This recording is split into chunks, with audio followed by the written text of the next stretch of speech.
Many of our listeners face physical or mental health challenges. So do we simply gut it out in private, or do we share our struggles with colleagues at work? Hello, I'm Chester Elton, and with me is my dear friend and co-author, Adrian Gostick. Well, thank you, Chess. Yeah, sharing or not to share is never an easy decision. After all, our health is our own business, right? Well, our guest today is a successful executive who lives with a significant health struggle. He'll walk us through the process he went through to make his life decision, as well as the leadership lessons he's learned along the way. As always, we hope the time you spend with us will help reduce the stigma of anxiety at work and in your personal life. And with us today is our new friend, Peter De Silva, a highly accomplished financial services executive. During his career, he served as chairman and CEO of UMB Financial Corp., president of Scottrade Financial Services, and president of TD Ameritrade's retail business. He is also a former Harvard University senior fellow in the Advanced Leadership Initiative and is now a board member to a who's who of companies.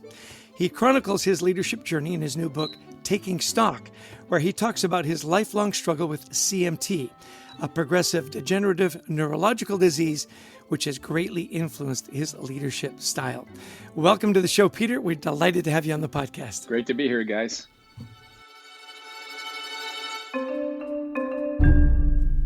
Well, thanks, Peter. And I got a copy of Peter's new book, and it's for anybody who's interested in leadership and business, it's a really a fascinating story as you go through your career. But we want to focus today on your diagnosis of CMT. Give us a little bit of an understanding what this is. And I read in the book that when you had this, you didn't want to be limited or pitied by this that you're struggling with. But eventually, you realized to be the best leader you could be, you had to be vulnerable. So walk us through the diagnosis and your eventual decision to open up.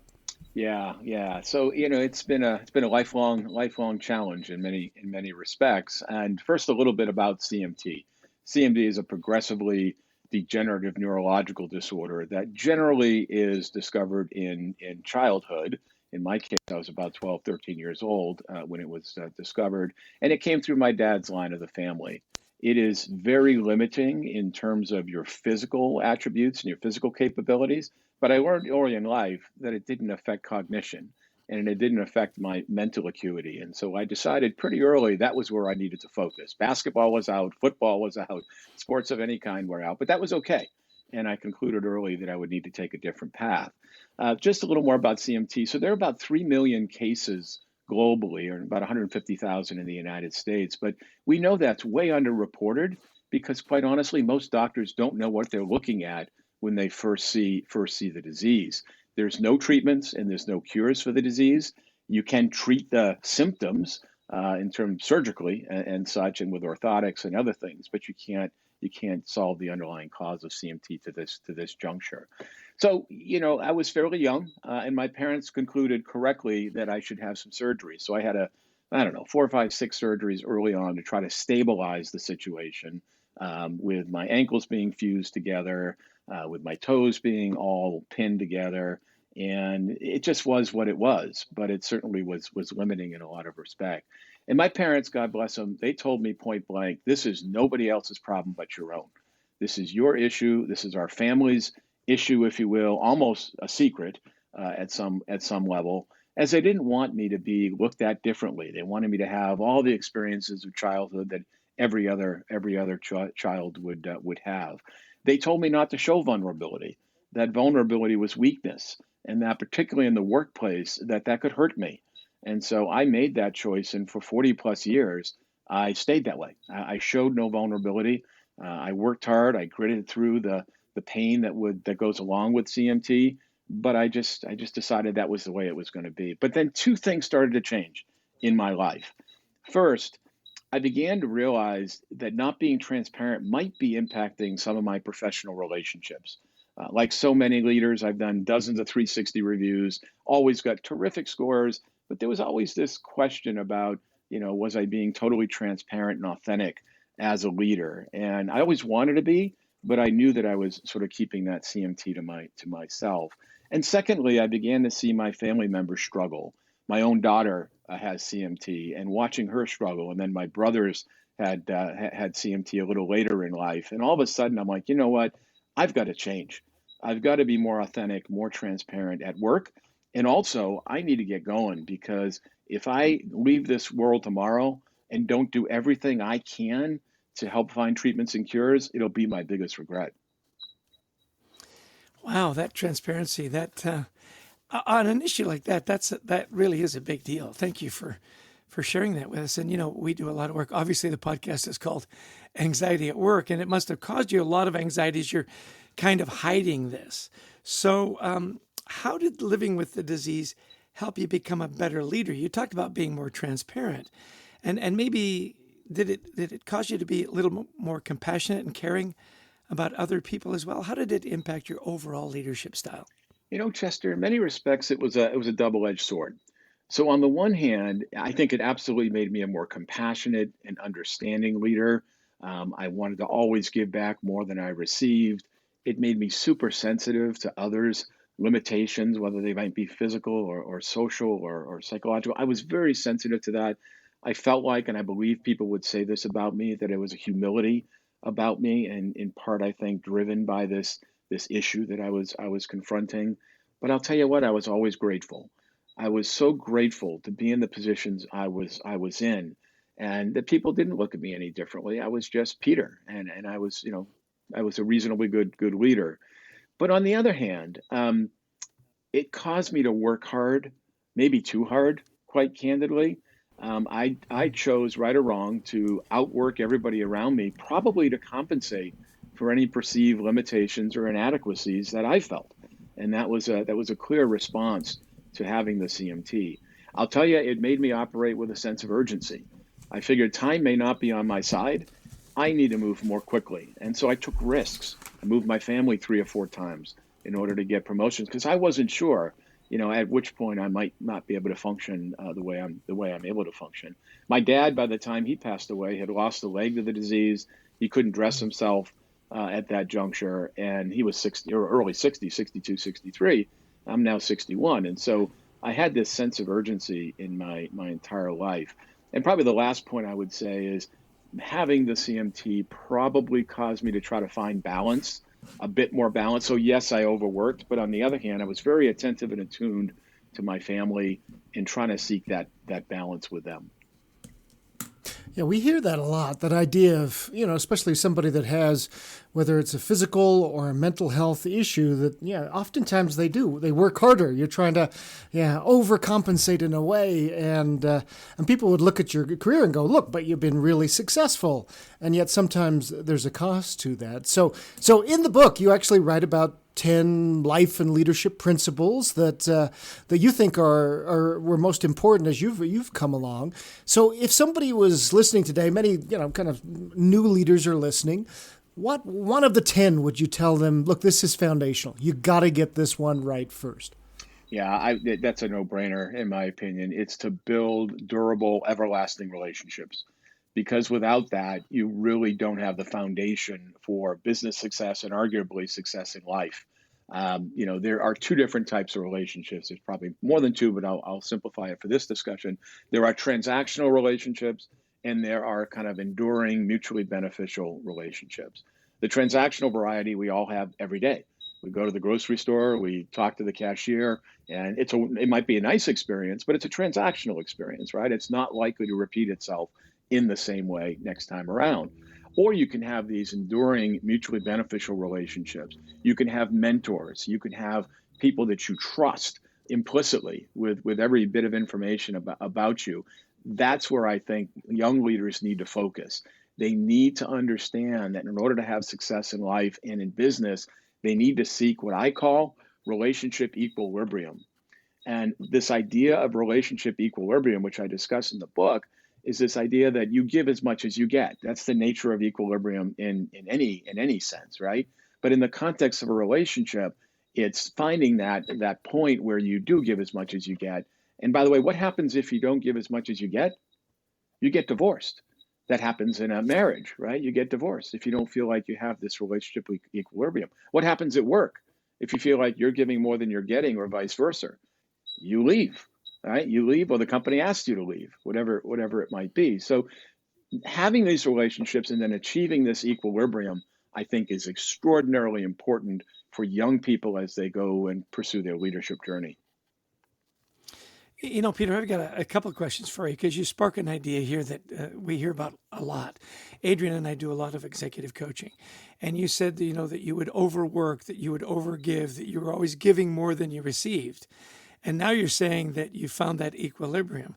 Was that hard for you to all of a sudden back up and start asking for help more than you were before, and giving as much? Walk me through that a little bit, because so many leaders are good givers and they're not good about asking for help. It's a really good insight, and I struggled with that throughout my entire career until more recently.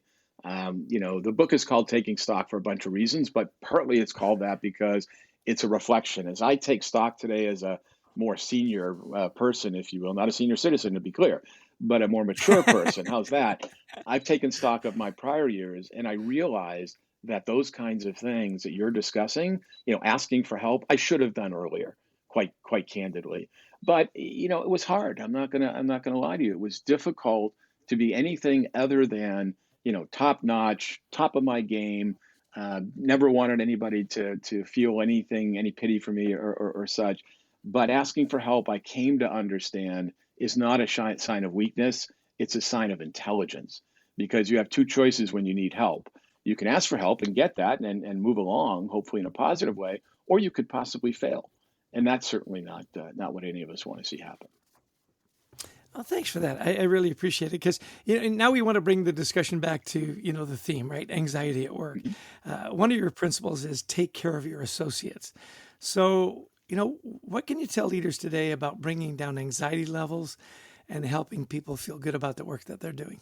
Yeah, it's a very appropriate question for this moment in time. If you think about how much anxiety there is today around us, right? We have a fragile economy with layoffs seemingly growing by the day. We have the pressures of working from home and the perils of working from home. We have overall personal financial pressures. We have broad societal change that is causing lots of anxiety. And so there's lots of sources of angst in the world right now. But I think employers really play the key role in trying to help their associates manage through this anxiety. Number one, to the extent possible, providing a stable environment. And stability means lots of different things. It doesn't just mean I have a job. It means I have a job at a place that I like, with people that I enjoy working with, where every day I get up and I'm excited to go into the office, or excited to log on if I'm working remotely, to engage with these wonderful people. So stability, I think, is critically important. Second, a positive work environment, right? Going there and a place you can be your authentic self. You hear this a lot, that people have to put on a facade when they go to work. Well, you really want a place where everyone can be who they are and express themselves in the ways in which they want to express themselves. So that's really, really important. You want an environment without pretense. You want an environment that has no concerns of reprisal. You are who you are, and you can express that freely and openly in that work environment. You want a place where there's peace away from the other pressures. I mean, work can be crazy. Work can be absolutely, busy as can be. But on the other hand, there's a peacefulness to it, in the sense that it draws you away from other conflicts and other issues you may be experiencing in your life. I've had lots of people who say, I love coming into the office, and I love that the kids go to school 6 hours a day or whatever it is. It gives me peace to be with all of you. The remote work trend does concern me a little bit in terms of how to create this very positive environment. And on the one hand, remote work has been wonderful. Obviously, the primary benefit was all of us being safe during the pandemic. I mean, that was job number one. The ability to have flexible schedules, the ability to better balance work and family life. But on the other hand, I've seen a lot of this recently. It's hard to build culture and sustain culture in that sort of remote environment. It's hard to build relationships. If you've subscribed to what I said earlier, that relationships are the foundation of human thriving, then awfully difficult to do that through Zoom. I worry that people are not going to see role models. I got so much of my benefit from the hallway conversation, the meeting where I could watch the leader, not just hear the leader, but watch the leader and how they interacted with other people, both verbally, but also in the nonverbal way as well. I worry about advancement and how people will advance and grow in this virtual environment. And maybe a little story might be instructive here. So I was running the retail platform at TD Ameritrade a few years ago, and the business was booming, absolutely booming. Meme stock trading was going through the roof, and we had to hire thousands of new people, literally, to handle the phone volumes and the other volumes that we had coming in. So we went and hired these folks all virtually. We hired them virtually, we trained them virtually, we onboarded them virtually, we licensed them virtually, and all seemed pretty well with the world. These folks were doing a good job. And then 6 to 9 months later, I was looking at the data, and I'm like, why is this cohort attriting at a level almost 2 to 3 times what our normal attrition rate would normally be? So I had the HR team do a little diligence for me, and they came back and said, this probably won't surprise you, but they feel they don't have any connection to the company. They've never been in our office. They've never met their manager face to face. They've never been out to lunch or dinner with their colleagues. They've never been to one of our recognition events, and I could go on and on and on. In a word, they felt disconnected, right? They were doing the job and doing the job quite well, but they felt disconnected. And when someone else came along and said, here's an extra $3 an hour to do substantially the same job in your basement, they went and did it. And so that was really powerful for me to think about, yes, how you create this work environment that helps reduce anxiety, but also in this new world that we're in, how to ensure that people are connected to the culture of the company. And I think that is more difficult in a virtual environment or remote environment, and then how they can build relationships, because relationships yield culture, and culture is what yields stickiness. Well said. Yeah, Peter, you're right. Every company we work with that has virtual people is struggling with this. And then oftentimes they'll say, yeah, we can't afford to bring them in. Well, how much does it cost to lose them? So, yeah, well said. Yeah, so, you can't how, afford not to, I would argue. Exactly. I'd make the other side of that argument. Look, Yeah. The world has probably changed forever because technology does enable this work from home, and we'll get better and better at it. But my own view is that balance needs to be restored here. And I think that's candidly where we're headed. Good. Hey, how do people learn more about your work, Peter? Well, there's 3 primary Where would you ways. send them? First, of course, Yeah. read Taking Stock, my 10 life and leadership principles from my seat at the table. It's available on Amazon and all of the other major outlets at this juncture. You can visit my website at peterjdesilva.com. You can follow me on LinkedIn, Twitter, Facebook, and other social media channels. I try to be timely and relevant with my postings, not trying to overdo it, but I do blog a fair amount about the issues of the day. I recently blogged about the banking crisis and such. And so those are probably the best ways to keep in touch. Well, great. And hey, one last question from me. Okay, so I was on a plane the other day, and I was just watching this. I think it was on ESPN. This Back to School with Gus Johnson, where they're following Gus, the iconic announcer for Fox Sports, as he went to the Harvard University's Advanced Leadership Initiative, which you did. So I was really fascinated with this. I thought, I'll watch this for a minute, and it just glued me. It was really fascinating. So you had that experience. So is there anything you learned there that pushed your thinking that maybe is new and exciting that you weren't thinking about a few years ago, or something that's, from that experience? Kind of help us understand that. Yeah, going to Harvard was very liberating in a lot of ways. There are a myriad of social impact issues or social issues around the country and around the world that sometimes seem intractable.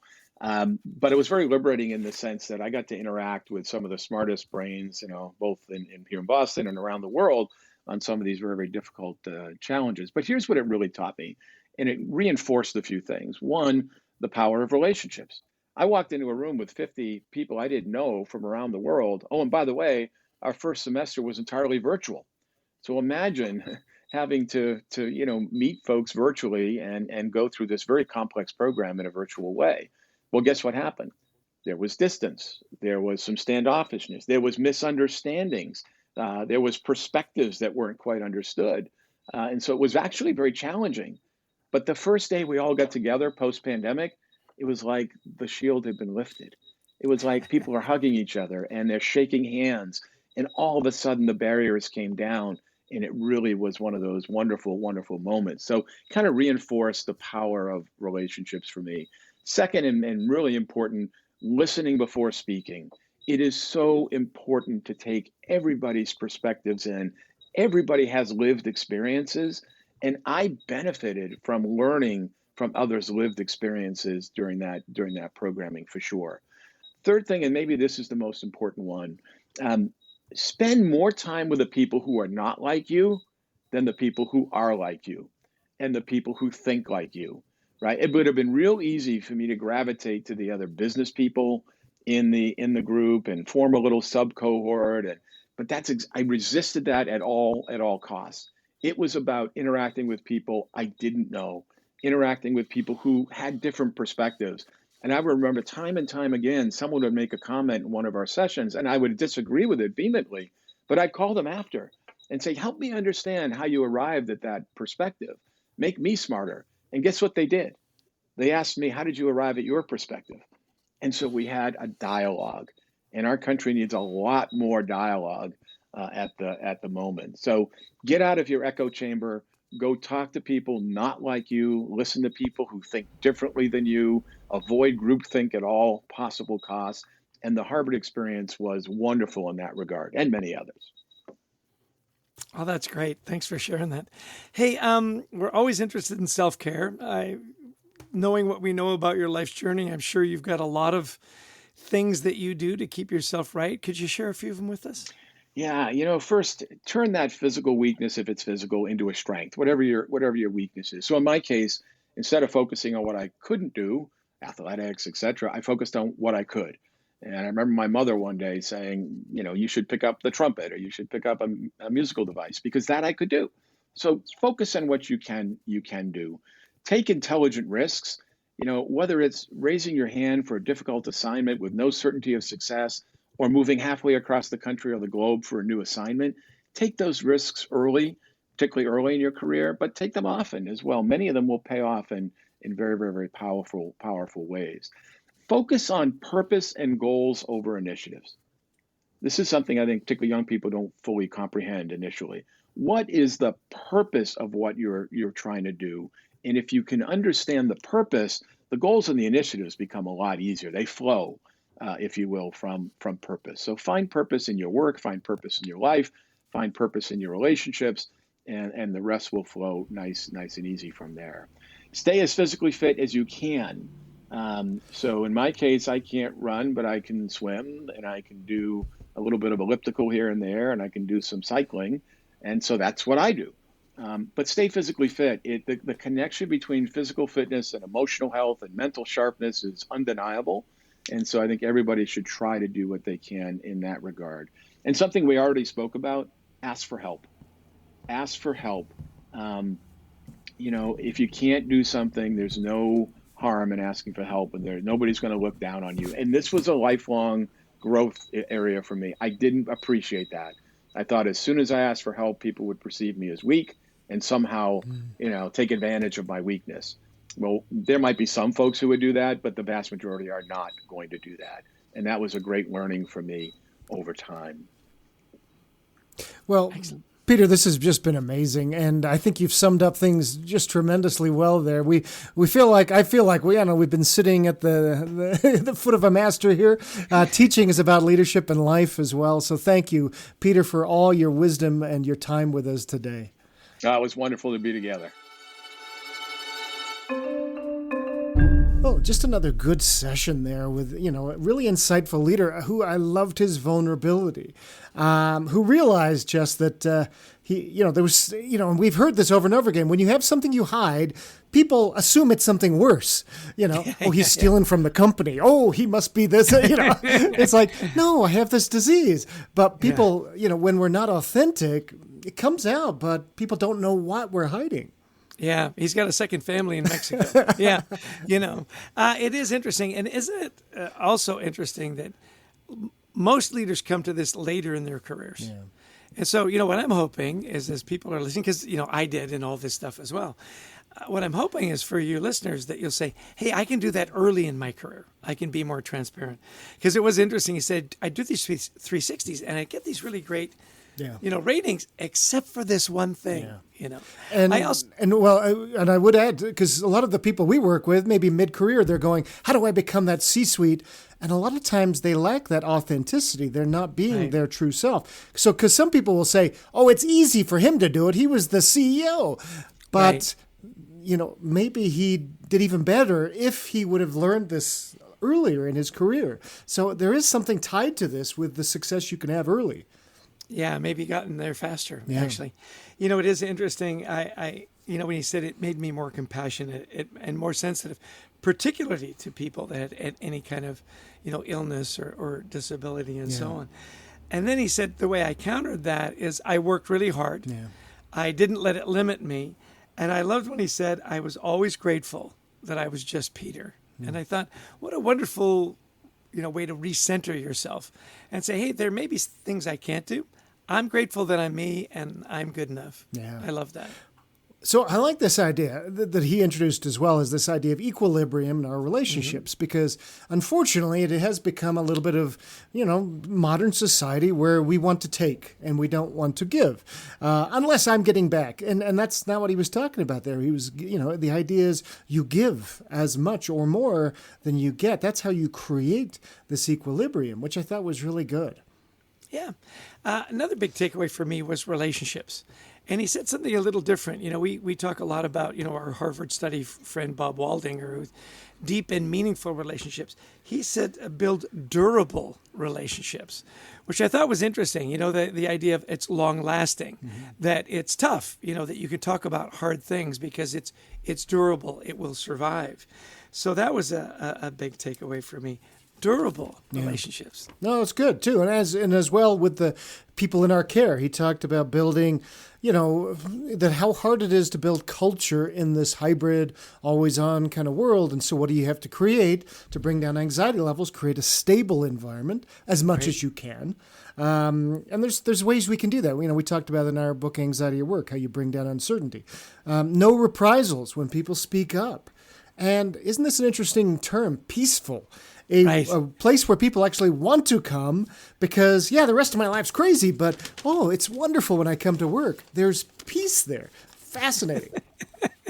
Yeah, you're getting away from and we all went through this in the pandemic, right? Yeah. You were just a door opening away from total chaos, right? Lastly, for me, was focus on what you can do, take intelligent risks, and purpose and goals over initiatives. And then lastly, don't hesitate to ask for help. Yeah. Just really such sage advice from really a wonderful, wonderful leader. It was. Yeah, I love that idea too. I've underlined that idea of, we have to be able to ask for help. The last thought I had was this idea of you spend more time with the people who are not like you than the people who are like you. I mean, what a wonderful message for our divided world right now. So we want to thank Peter for coming on and sharing his ideas. We want to thank our producer, Brent Klein, who puts together this mishmash of ideas into something cohesive, to Christy Lawrence, who helps us find amazing people like Peter, and to all of you who listened in. Yeah, and we love speaking at conferences. If you're looking for a great presenter, virtually or in person, we speak on topics like culture, teamwork, resilience, and obviously anxiety in the workplace. So give us a call. We'd love to talk to your event. And just one last shout out for Peter. His book, Taking Stock, is available at fine bookstores everywhere. Follow him on LinkedIn, and you can find a lot of information at peterjdesilva.com. Adrian, what did I miss? Well, don't forget to pick up a copy of our book, Anxiety at Work. That's important. Good catch. And we want to thank all of you for listening, for downloading, for sharing the podcast. We appreciate you, and this is just a labor of love for us to bring this to you, and so we hope that you enjoy it.